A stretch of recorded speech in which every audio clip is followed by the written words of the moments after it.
Wayne Dyer said, when you change the way you look at things, the things you look at change. And William Johansen said 10 words, 10 words and 20 letters, 10 words and 20 letters. If it is to be, it is up to me. All right. So if it is to be, it is up to me. Two principles, two axioms, which can be very valid for our communication and our conversation today. Okay. Great. Excellent. Okay. Sabrina says, voice not clear, all garbled. Gosh, this is the best I can do. Santosh, some feedback. Is the voice clear to you?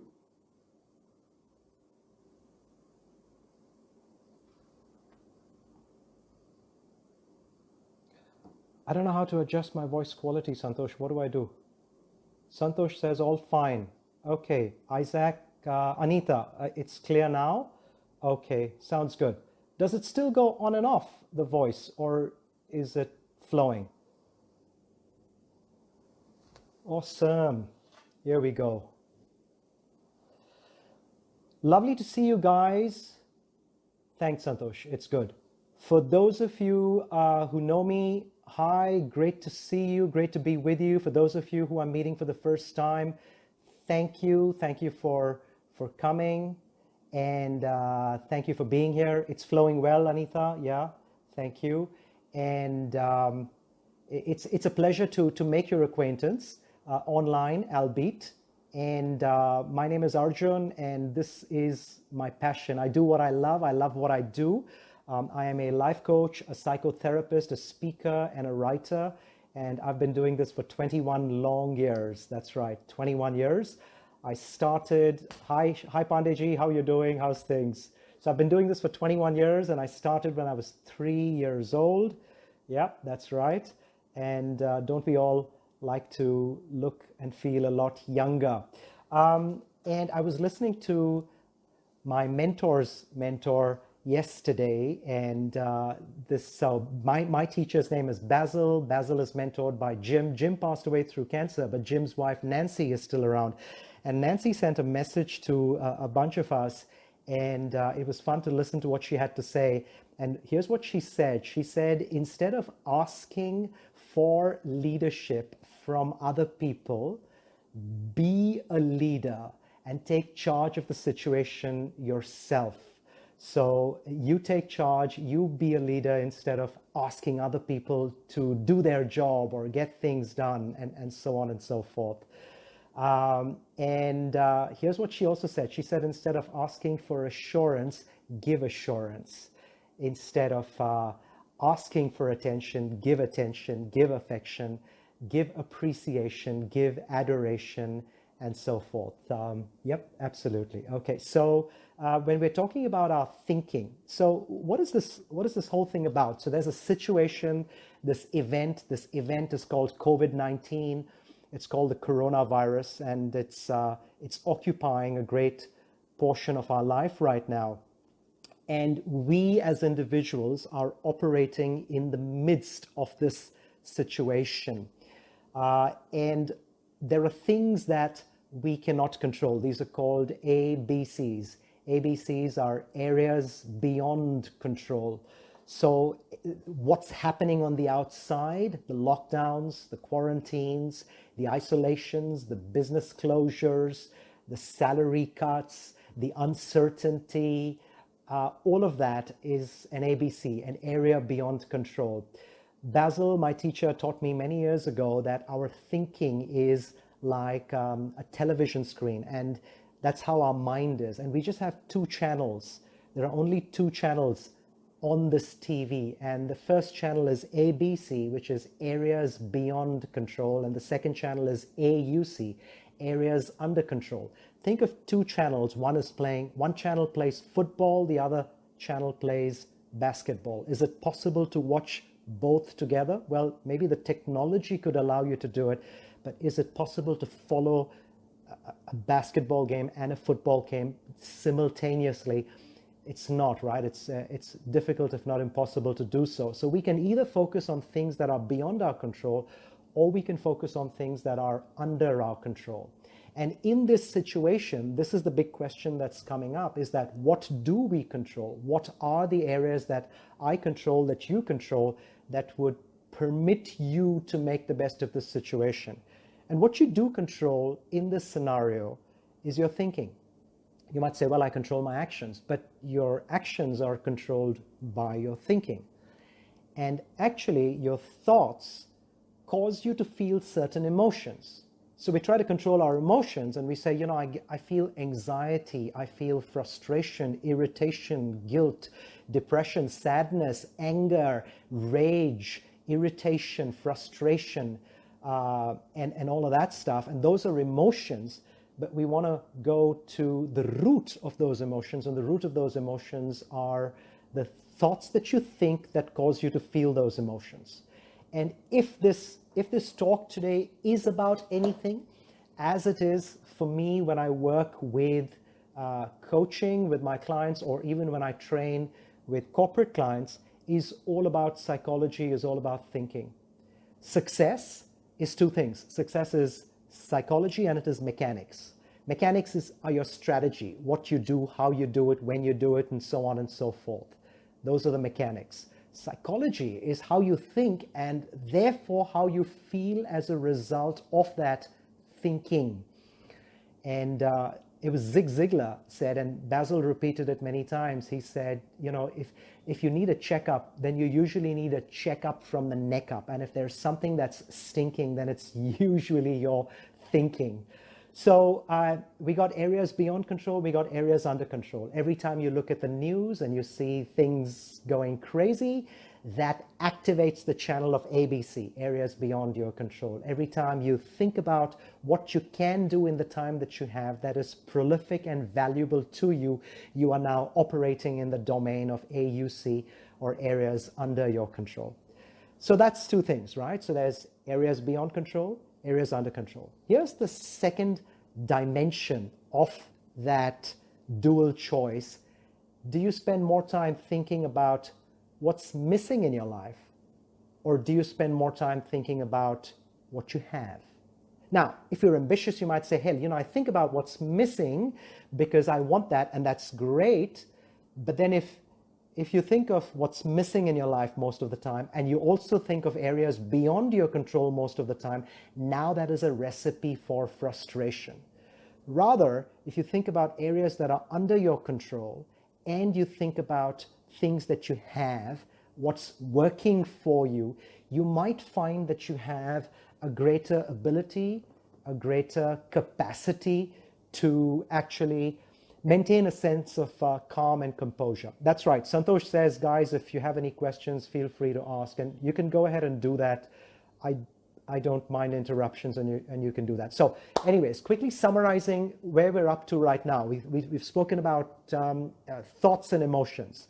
And big question, which comes first, the thought or the emotion? And it is the thinking that comes first. So let's say you think of a particular situation, and the situation you think about is the coronavirus right now. That's the thought, right? So that's a thought. Now you give meaning to the thought. So a subset of that, within that thought paradigm, you say, okay, so I'm thinking about the coronavirus situation. The meaning I give to it is, this is a disaster, this should not have happened. What is the emotion that's going to follow? Obviously, it's going to be a disempowering emotion, an emotion like anger, irritation, frustration, sadness, depression, guilt, envy, jealousy, and so on and so forth.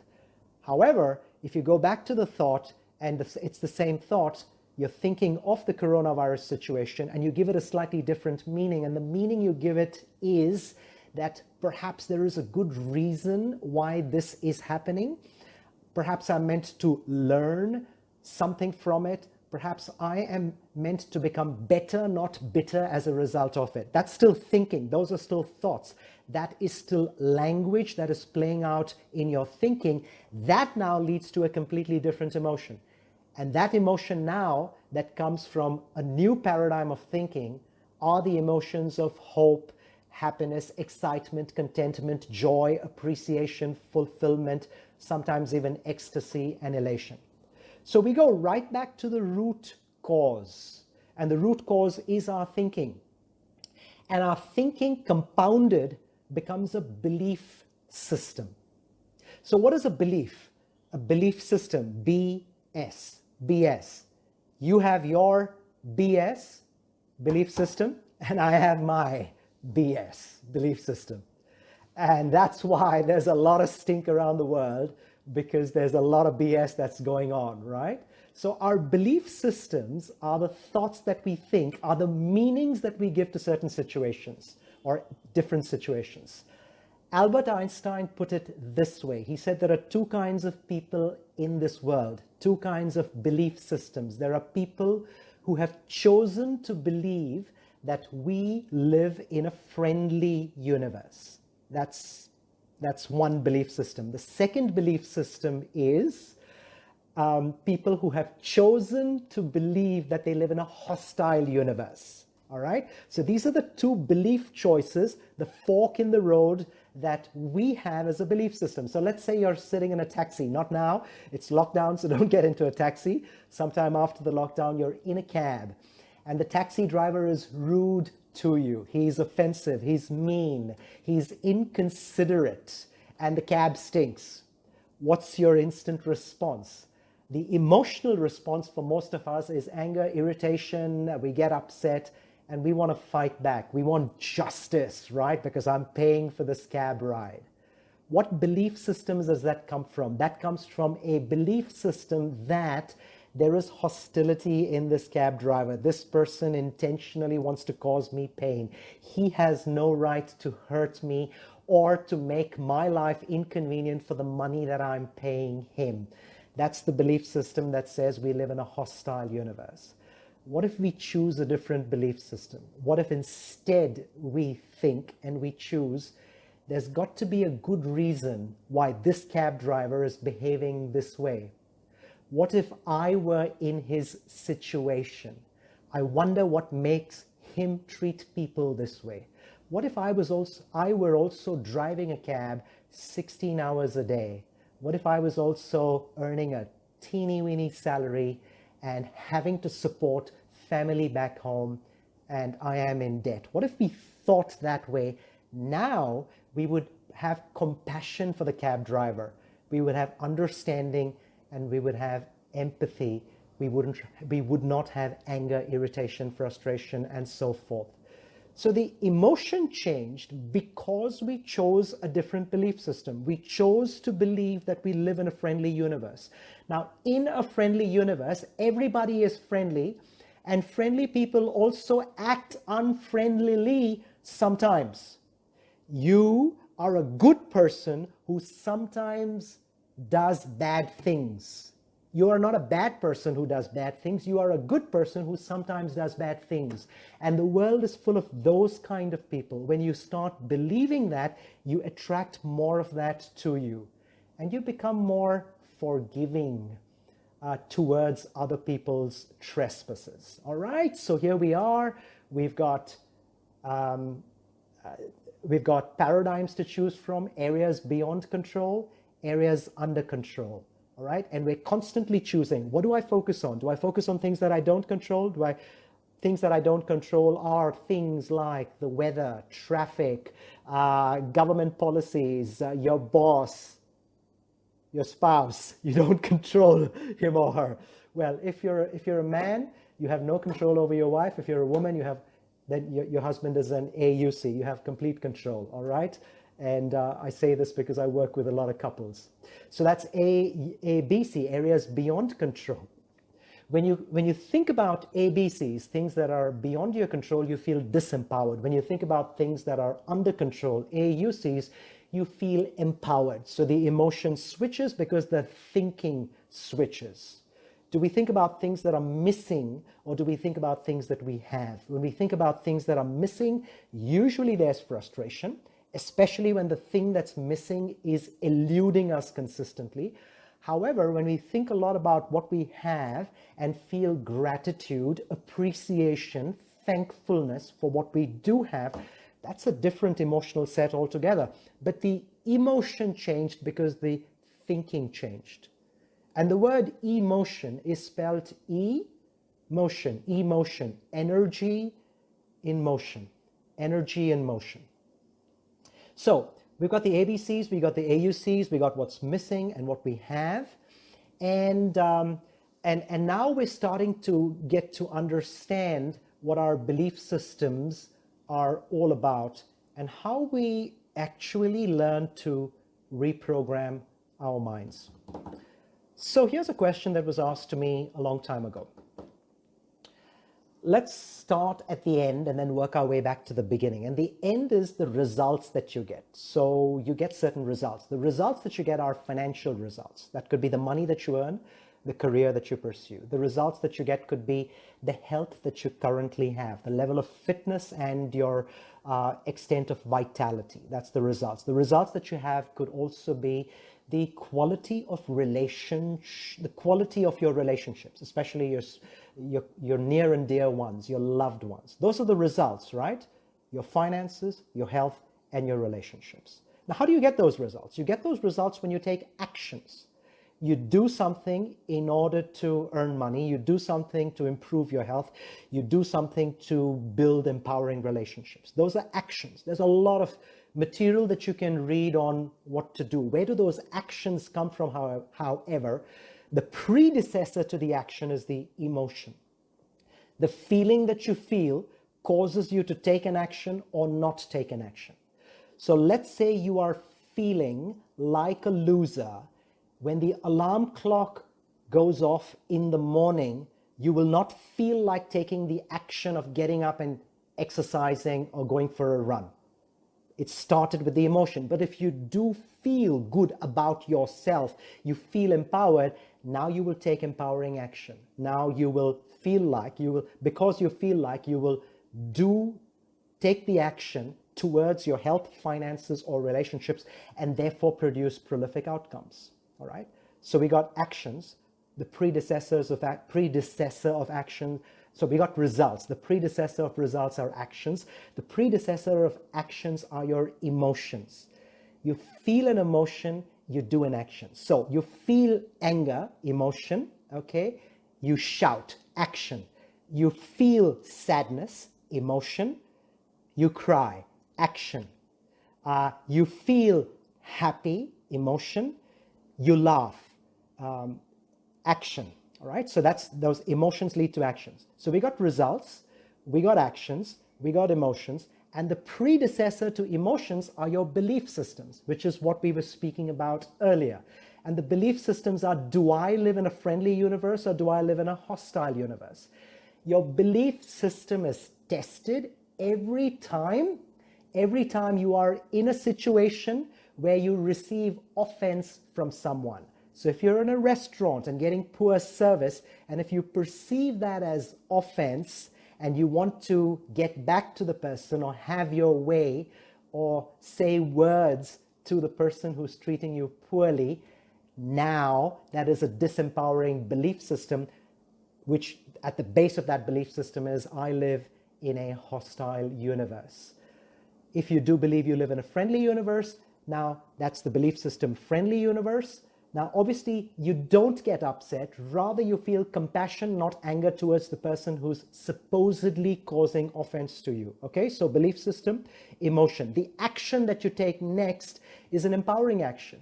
You might lean forward to the person and say something nice in response to the offense that they give you, which causes them now to get surprised, confused in the brain, and come back to you with something positive. And that action produces a positive result. So we worked our way back from results, actions, emotions, and we've come to belief systems. And what is the predecessor of belief systems?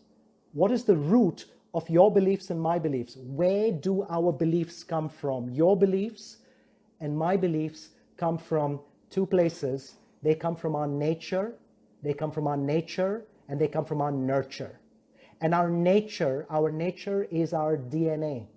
Our nature is our genetic proclivity to behave in a particular way. Both you and me have inherited behavioral traits genetically from our ancestors. You might have heard this comment, as have I.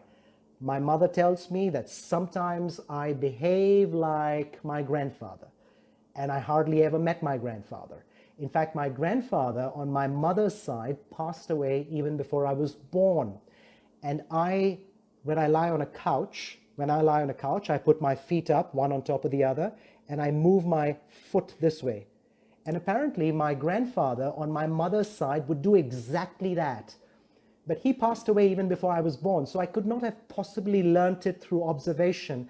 But I've learnt that genetically, and that was an observation made by my mother at a certain point in time. That's nature. The proclivity that you have towards anger or guilt or irritation or frustration or envy or jealousy or depression does in part come from your nature, which is your DNA. And the second part which influences, which feeds into, which builds, which writes the software of your belief system is your nurture. And your nurture is the environment that you grew up in. It is also the environment that you are in right now. And it is also the meaning that you give to things that are happening in your environment. So for example, growing up, the home that you grew up in, the things that you saw, heard, and felt at that point in time was all part of your nature. What you witnessed in that household growing up, what you experienced, your school teachers, friends, people around you, all contribute to that environment or to that nurture. So nature and nurture is the genesis, is the beginning of the process of the formulation of your belief systems. Broadly speaking, there are two belief systems. I live in a hostile universe or I live in a friendly universe. Your belief systems cause you to emote, to have certain emotions when events play out. Those emotions cause you to take or not take certain actions, and those actions produce a certain set of predictable results. So this is the story of life. This is where it all begins.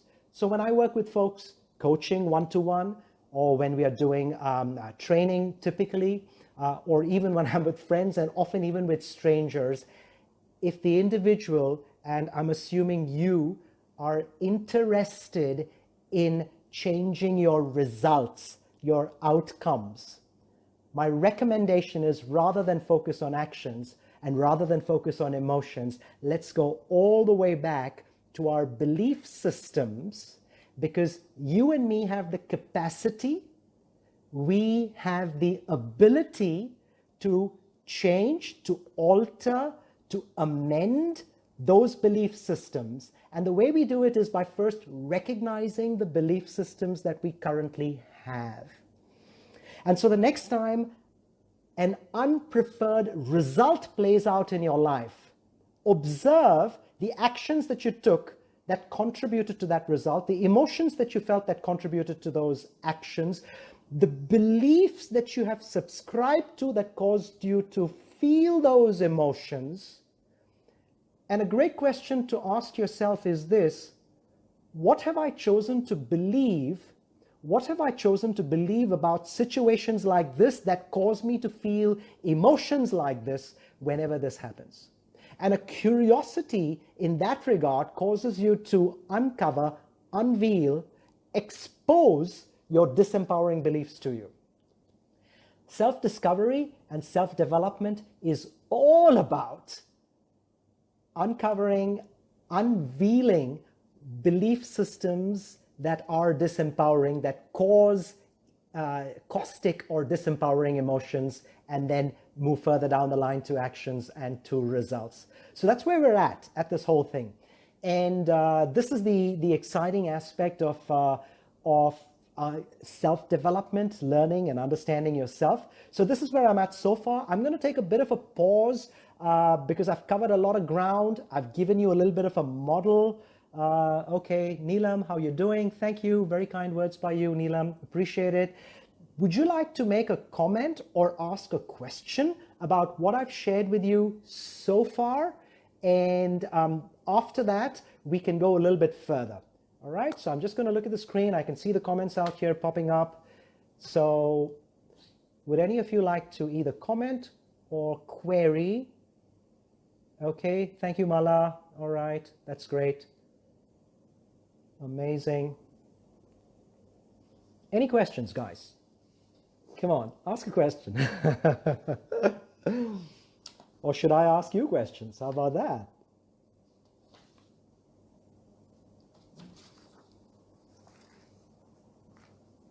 All right, fantastic. Okay, I think, how do you subconsciously stop ABCs? Is that what you mean, Lubna? Yeah? How do you subconsciously stop areas beyond control? How can we change our BS? Okay, okay, great, excellent. Okay. Great, excellent. Okay, fantastic. Okay, so great. I love this because when we talk about how do I change my thinking, we get into the domain of tools. And one of my favorite tools in reprogramming the mind, Mala says, how do we control fear during crisis? Okay, fabulous. I think this is all kind of pointing towards the one tool. What are you talking about, the boss, Joshua? Oh, your boss is ABC, areas beyond control. Unless you're one of those fortunate people who has a boss who you do control. All right, great. So here's a tool. And this is a tool to change the formatting, to change the programming, to change your thinking. Now, before you change something, you've got to know what it is that you're changing. Is that fair? All right. So if I say, okay, I want you to change this, you'd like to know, hey, where is it now? So let's look at strategy. Any form of strategy has got 3 steps to a strategy. All right. Strategy steps are, this is where I am. This is where I am. Step 1. 3 steps to any strategy. This is where I am. Step 2. This is step 1. This is where I am. Step 2. This is where I want to be. Step 1. This is where I am. Step 2. This is where I want to be. Step 3. What do I need to do? So let's start with step 1. Step 1 is, this is where I am. So the question is, what am I, or what thoughts am I thinking, which is causing me to now feel those emotions, take those actions, and get those results. So I'm going to read out something to you because this is quite universal. When you and me as human beings think, okay, we think in images. Of course, there are pictures in our mind, but we also think with language. We think with language. Now, when we think with language, you could think in English or whichever language you are whichever language is, sorry, I was reading a chat and talking to you at the same time. When we think in language, perhaps you think in your native tongue, or if you're like me, maybe you think in English. Now, regardless of the language that you think in, you think in words, sentences, and questions. All right? Are you with me so far? Strategy, 3 steps to strategy. This is where I am. This is where I want to be. What do I need to do? 1, 2, 3. This is where I am. This is where I want to be. What do I need to do? Now, we're talking about where am I currently in my thinking? So the question then is, where am I currently in my thinking? So what am I thinking habitually? I think in pictures, I think in sounds, and I also think in feelings, I think in smells, I think in tastes. But the articulation of our thinking happens through language. Language is expressed through words, sentences, and questions. When you communicate to another individual, this is how you communicate. You use words, you use sentences, and you use questions, and that's communication. So let's look at these 3 aspects of the communication inside you, which will highlight to us, expose to you what your belief system is made of. This is where I am. Before we make a change, before we decide where do I want to be and what do I need to do. So I'm going to read out something to you. I actually typed this up. If you're with me right now, I want you to put your hand on your heart. Put your right hand on your heart right now, okay? And I'm going to say words. I want you to repeat these words after me. So put your right hand on your heart, and every time you say this word, I want you to feel the energy of this word. Are you ready? All right, so right hand on your heart. I'm going to say certain words, and I'd like you to repeat. Okay, Ujwal, why is stress and mental fatigue such a taboo in today's society? Why can't people come forward and take help? Good question, Ujwal. Absolutely. Most people think that taking help from others is a sign of weakness. And that's what, there's ego that's involved that stops people from taking help from others. We'll come to that in a moment, all right? So hand on your heart, repeat these words after me. So I'm going to say the word, I'll pause for a second, you repeat the word after me, then I'm going to ask you how you felt about these words. Here we go. Terrible. Say the word terrible, hand on heart. Feel the energy of that word. Horrible. Say horrible and feel the energy. Horrendous. Awful. Pathetic. Disastrous. Madness. Destructive. Atrocious. Hideous. Ridiculous. Dreadful. Appalling. Disgusting. Repulsive. Nasty. Morbid, gruesome, ugly. All right? Now, what did you feel when you said those words? What did you feel when you said those words? Type it up, say something. What emotions did you feel? What sensations did you have? What happened in your mind and body as you said those words? Because we are talking about language. We think in language, 3 parts to language: words, sentences, and questions. Okay, uncomfortable, thank you Rohit. Sinking, heavy, great. Not good, sad, Santosh. Okay, great, yeah. Typically disempowering emotions. Felt drained of energy, Karan, yep. Negative, sad, all right, good, all right, excellent. Now, interestingly enough, aren't these lower energies, Zahid? Yep, absolutely, yeah. Interestingly enough, aren't these the words that human beings, maybe not all of you guys, but a lot of people who you know and a lot of people I know, aren't these the kind of words in English or in any other language that people use to describe a situation like Corona or the COVID-19 that's going on right now? Aren't these the kind of words that people use? Yeah, we hear this. When you switch on media, news channels love these words because these are beautiful articulations of sensationalism that exude negative energy. That's right, Neelam, causing people to now gravitate towards that channel and be sucked into it. Negativity is very addictive. I might even go out on a limb here and suggest that there's probably a lot of you in this group also who even inadvertently, I'm not even saying consciously, a lot of these words are used by you and me without us even realizing that we're using those words. Now, I'd like you to put your hand on your heart again.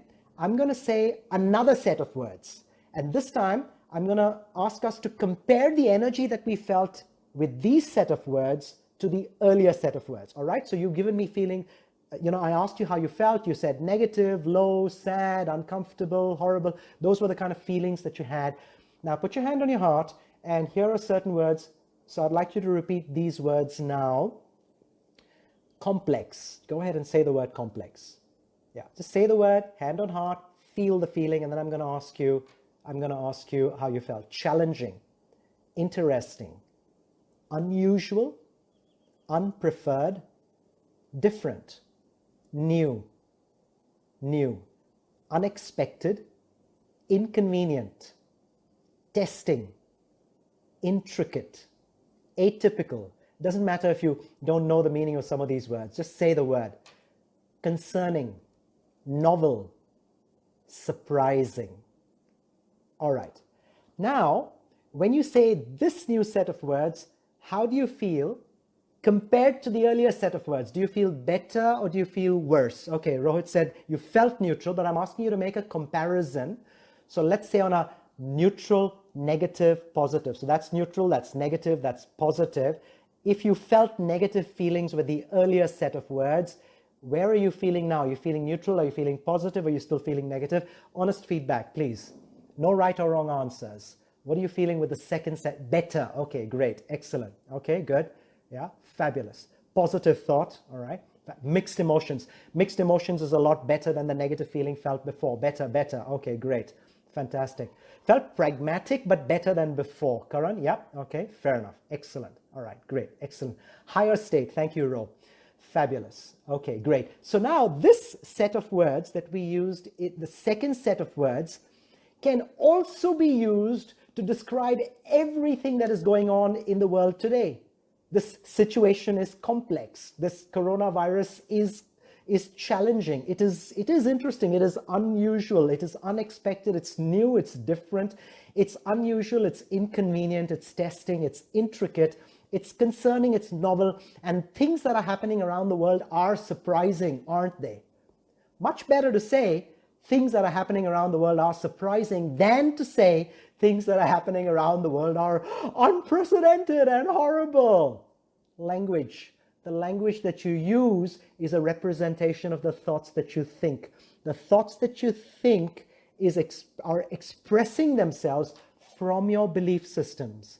And now if we want to start making a change in those belief systems, perhaps we want to start changing the language that we speak. When you start using words like, I'm going to say those words again. If you want to kind of make a note of 2 or 3 of your favorite words from the second list, go ahead and write them down. You don't have to write down the whole list. Pick 1, 2, or 3 words that you now habitually start using in place of, instead of the earlier set of words. I'm just going to say them again. Complex, challenging, interesting, unusual, unpreferred, different, new, unexpected, inconvenient. I love that word, inconvenient. I use that a lot. Testing, intricate.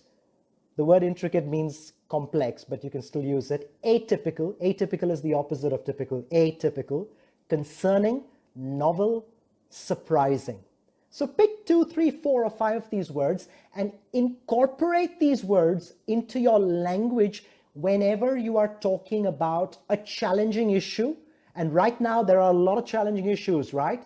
We got the overarching challenging issue of the COVID virus, and we got the underarching challenging issue of, hey, how do I get my groceries? Or how do I pay my electricity bill? All right. That is certainly, yeah, there you go. Thank you, Ujjwal. Challenging, interesting, unexpected, testing, surprising. Good. All right. Pandeyji, you are very good at using challenging. I know that. So that's really good. So remember those 3 segments of our belief systems: language, sentences, and questions. Sorry, words. Words, sentences, and language is made of words, sentences, and questions. So when we start habitually starting to use a different vocabulary, you speak these words, now you start reprogramming the brain. Now let's go one step further. This is still in the domain of reprogramming your brain or your belief systems. I'm going to say a sentence. Now let's see how we apply those words in a sentence. So I'm going to say, this is ugly. What's going on is ugly. I'm going to say something else. This is bad. This is terrible. This is horrible. This is awful. All right?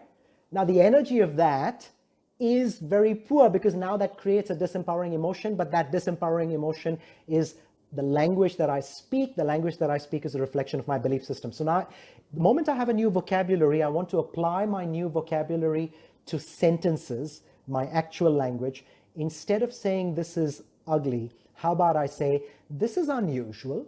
The next time I feel like saying this is bad, how about I say this is interesting? The next time I feel like saying this is terrible, how about I say this is challenging? Instead of saying what a horrible situation, how about I say, now that's an inconvenient situation, isn't it? Instead of saying, oh my God, how awful, how about I say, oh my goodness, how complex?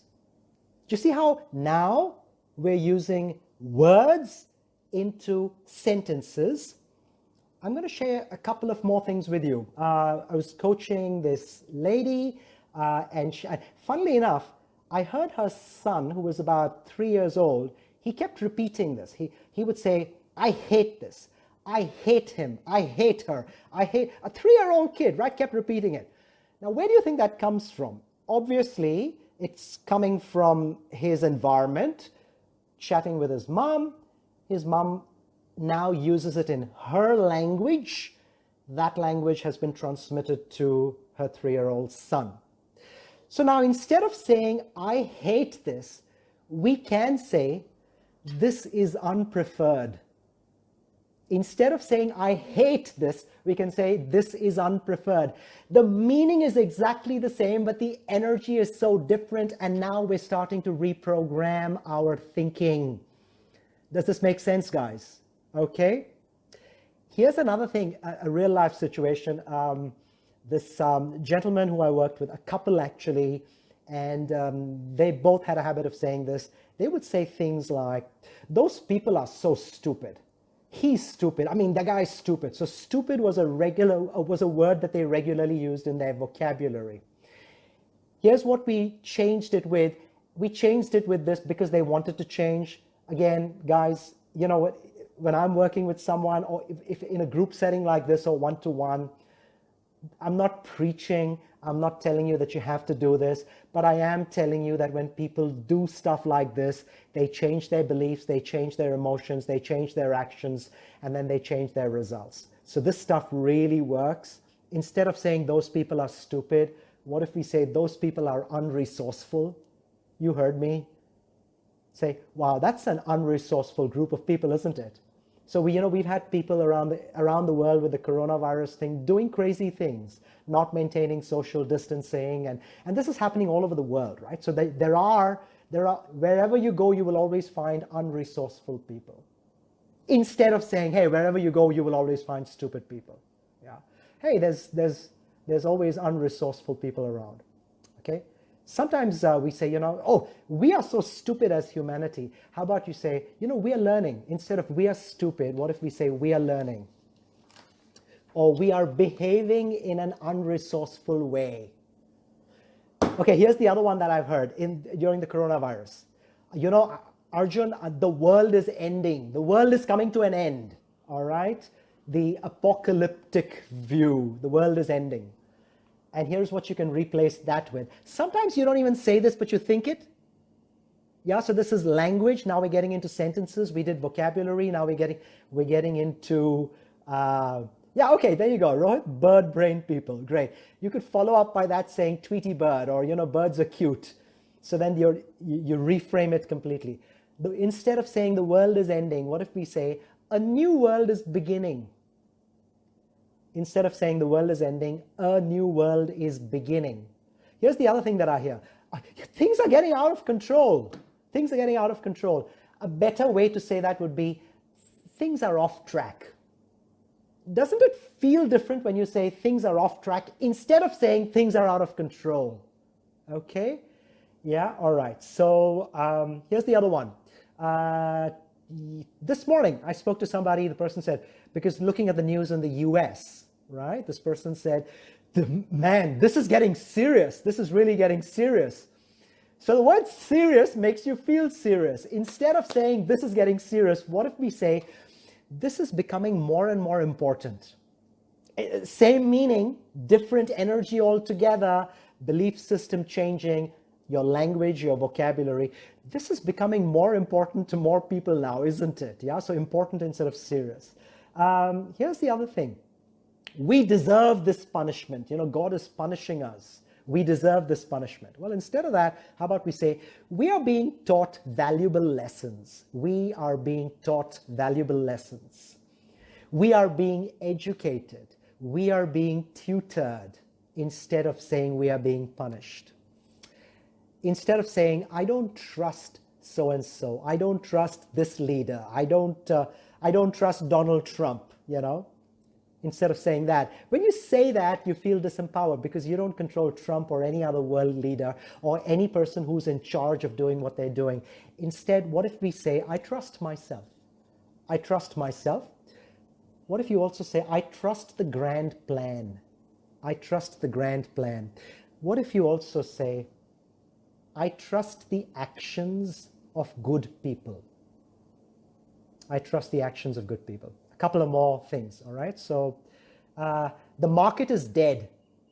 The economy is in shambles. The market is dead. The economy is in shambles.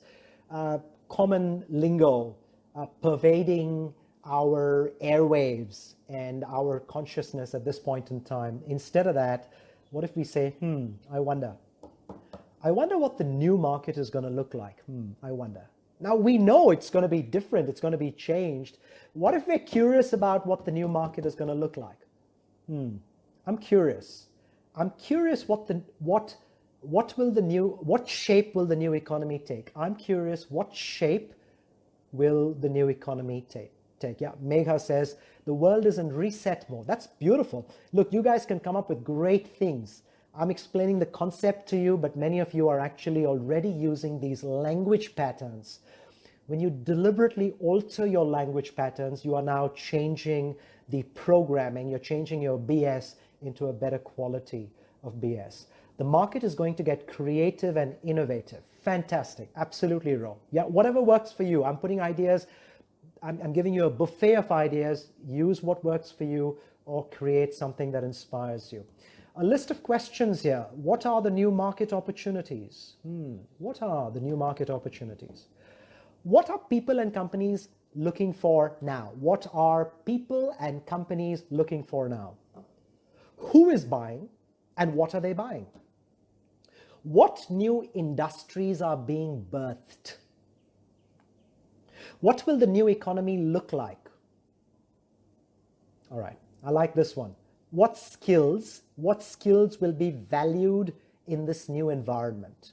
What skills will be valued in this new environment?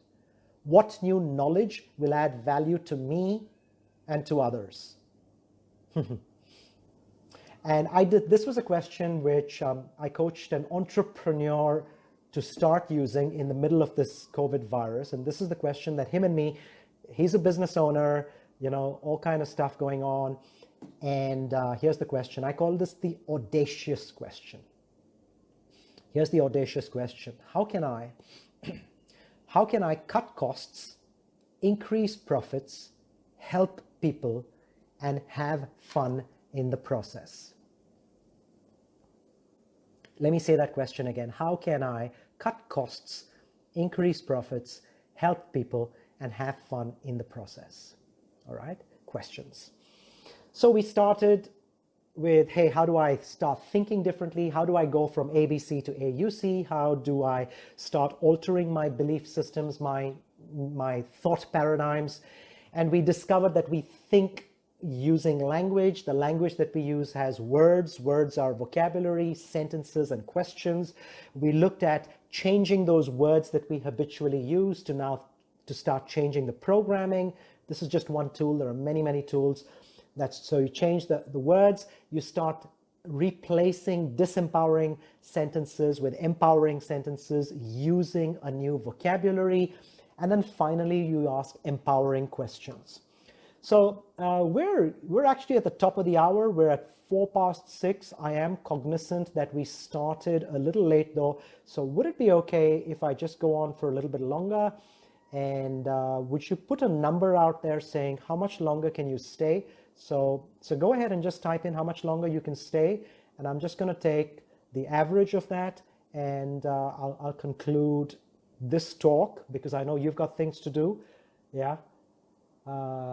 Yeah, places to go and people to see. That's what we would say earlier, but you don't have places to go. You've got one place to be, but perhaps people to call.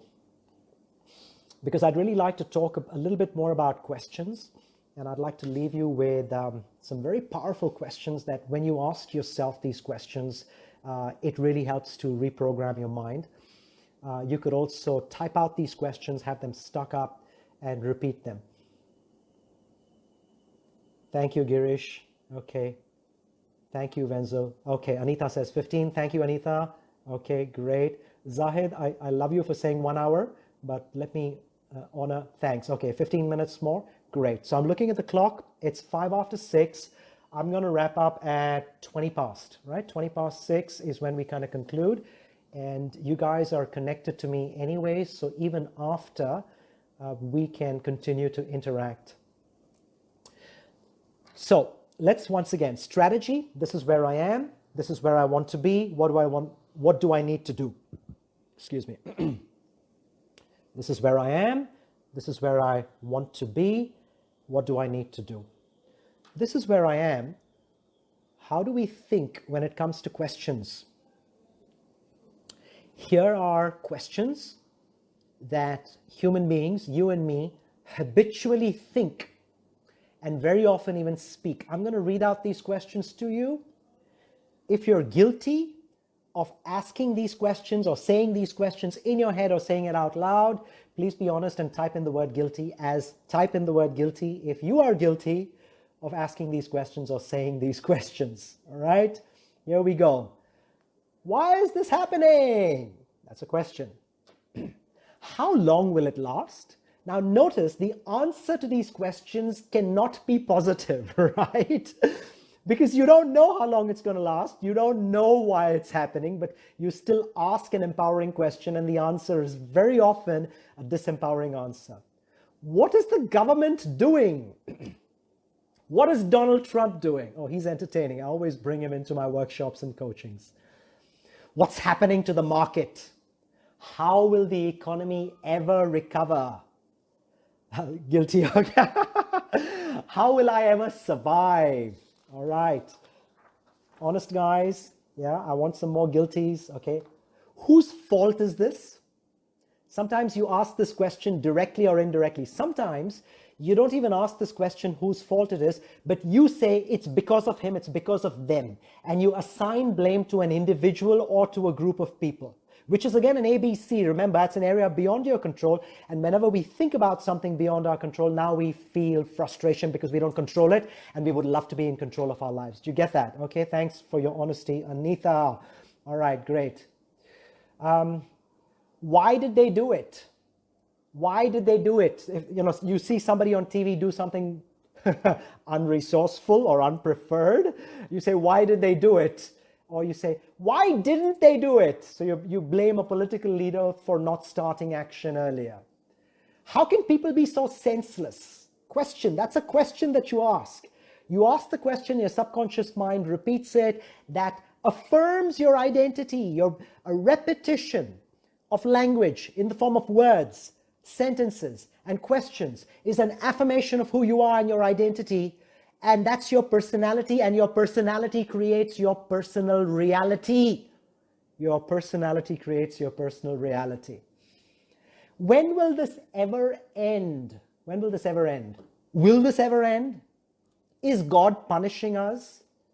Why is God punishing us? Oh, a few more guilties. Okay, Tej, thank you for the proclamation of guilt. Okay, Zahid, thank you for stating that you're guilty. So this is like a tiny list of questions which can allow you to observe, hey, what am I thinking? And what words do I use in my thinking? What sentences do I use in my thinking? What questions do I habitually ask? Habit. And now we want to replace it with empowering questions. So I'm going to give you some ideas on better questions that you can ask. And when you ask these questions, you are hacking away at your older beliefs and replacing it now with more empowering beliefs. Anita says, guilty for questioning people for roaming around instead of staying at home. Absolutely. And isn't it interesting, Anita, that also happens to be an area beyond control? Yeah. And it's something that, and therefore, since we don't control it, we experience irritation toward it. And when we feel that irritation, we are in an unresourceful state. When we are in an unresourceful state, emotion, the actions that come out of those emotions are unresourceful, and therefore the results are less than prolific. Yeah, far less than prolific. So here we go. I used this 2 days ago. 2 days ago. 2 days ago, I used this on the telephone with a lady who called me up, and she was in a bit of a state of panic, right? So for those of you who are aware, in the coaching that I do I have worked with folks going through dire circumstances. I've worked with couples on the verge of divorce. I've worked with family conflict. And I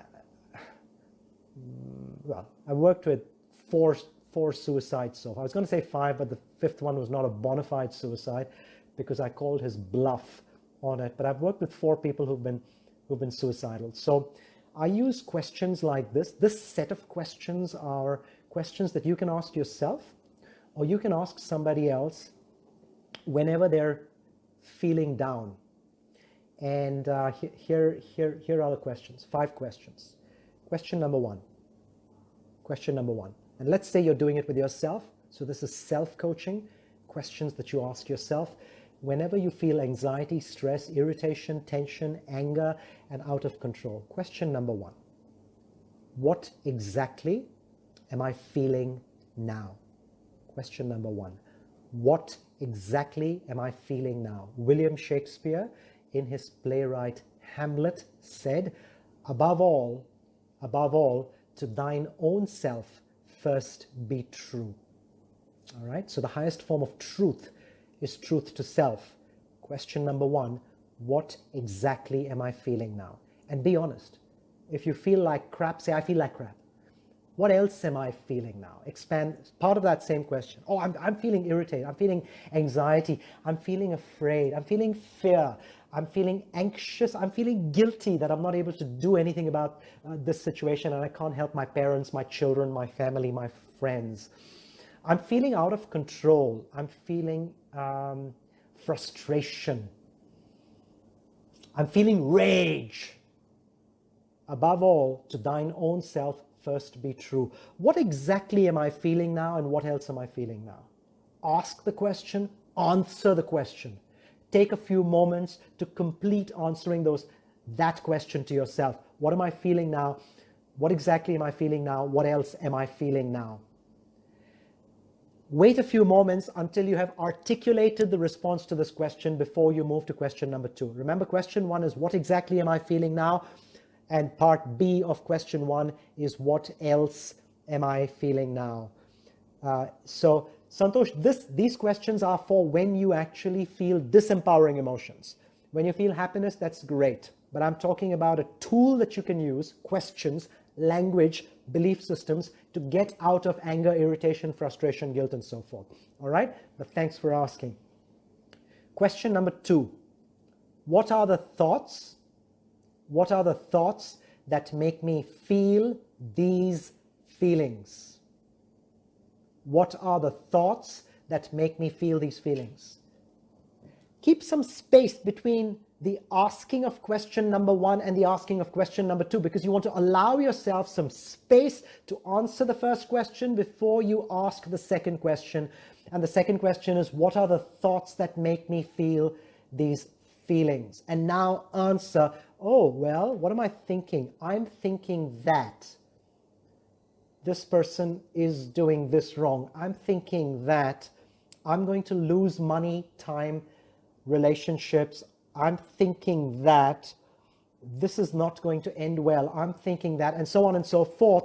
Spit it out, because an articulation of what you're thinking now is an elucidation of the beliefs from where these thoughts come from. What are the thoughts that make me feel these feelings? Question number 3. Again, keep a gap between question 2 and question number 3. Question number 1, what exactly am I feeling now? What else am I feeling now? Question number 2, what are the thoughts that make me feel these feelings? Question number 3, where did I learn to think those thoughts? Did you hear that question? Where did I learn to think those thoughts? Part of the same question, question 3b. Who taught me to think this way? Ask yourself. Sometimes you may not even know the answer to that question, but ask it consistently, ask it often, and the answers will emerge. I love question number 3. Where did I learn to think these thoughts? And who taught me to think this way? Question number 4. Question number 4. Now we're making the shift. What feelings would I feel if that thought or those thoughts were not there? What feeling would I feel if those thoughts were not there? What would I feel if I thought the opposite of those thoughts? This is still part of question number 4. Question number 4, A, what feelings would I feel if that thought wasn't there? Question number 4, B, what would I feel if I thought the opposite of those thoughts? And question number 5, what am I discovering about me here? All right, 5 questions, powerful, prolific, to help you to shift from an unresourceful state to a resourceful state, from a place of inspiration, from a place of desperation to closer to inspiration, to go from sad to glad, to go from pissed to blissed. And because now you are changing the direction of your thinking, you are shifting your awareness, you're moving the video camera of your mind towards that part of the party which is empowering and which is good. All right. So we've got 4 minutes more, and we've covered a lot of ground in this piece. I've shared a very specific tool with you. This tool is about language patterns. And the 3 parts to language patterns are vocabulary, which are the exact words that you use. All right. Megha wants me to repeat the last 3 questions. Sure, Megha, I will do it.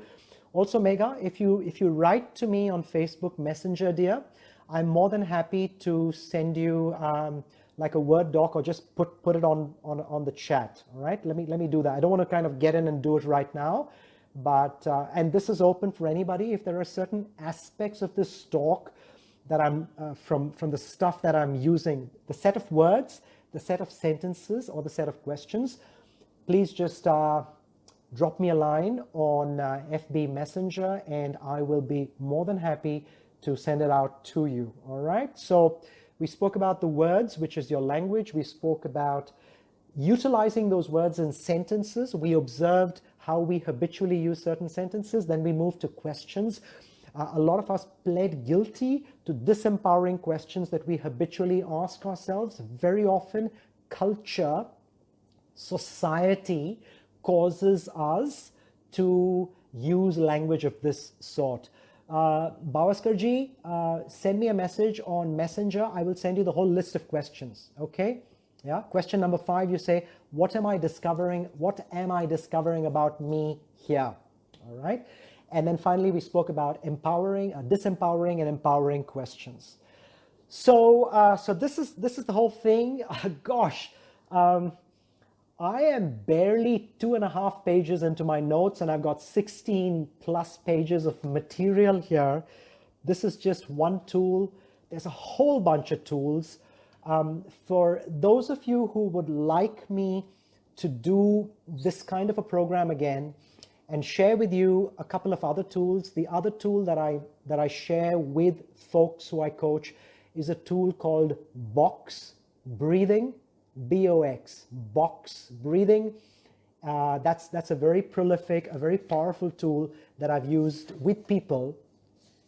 And there's another tool on the expression of gratitude, a gratitude mind map, and also arigato money, or how do you express gratitude in such a way that you become a money magnet versus pushing money away from you. These are concepts that I would love to get into with you whenever I do sessions like this. Thank you for your affirmation, Santosh. I would love to do this as often as we can. We'll just have a look at how schedules are, and we'll get feedback from you guys as well. So we're at the top of the hour right now. We started after our technical difficulties. And thank you. Shout out to Santosh D'Souza. You are the reason this is happening. I had the greatest fear of doing this whole process. I asked Santosh a bunch of really dumb Rohit bird brain questions on how this thing works. I had no clue how to get it up and running. And he's been immensely kind and patient with me to help me to kind of put this information out to you. So I trust this has been fun as much to you as it has been for me. And I see a button here that says finish, but I'm just going to stay on board here. For those of you who need to go, perhaps you can just, I'm okay for you to kind of get going. If there are any questions that you have for me now, would you go ahead and put it on the chat? Thank you, Sophia. You have had such a huge influence on me energetically, emotionally, to become the person that I am and continuing to be. Thank you, Sophia. Thank you, Somi. Thank you for your love. Thank you for being my sister. I love you. Thank you, Ro. Thanks for being my soul brother. Great. Yeah, you're right, Anita. Santosh is amazing. He is giving, kind, loving, all of that. So really fantastic. Amazing. You're more than welcome, Zahid. That's fabulous, Zahid. And Zahid, you and me and with your team at Emirates NBD, we've had so much fun in our classrooms. Hey, Lopa. Absolutely. Absolutely. Absolutely. Fabulous. There's folks sending me messages all over. Thank you, Wenzel. Okay. Who's that? That's Megha, of course. Megha, of course. That's really amazing. I will send you the list, Megha. Okay, fantastic. All righty. So we're wrapping up now. And rock and roll. Thank you, Elroy. Thank you. All right, guys. Yeah, we'll get going. Looking forward to seeing you again on this Growing Forward Purposeful Success series. Thank you, Sabrina. Thank you for your wonderful affirmation. And you're such a great student, of course. Lovely, Tej. So good to have met you in Dubai quite some time ago. Will do, Arshad.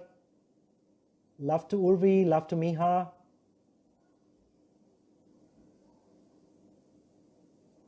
Zahid, would you send me a note on WhatsApp Messenger? I'll answer that question at length. I've got a few good ideas for you, Zahid. Alrighty, hasta la vista, and I bid you adieu.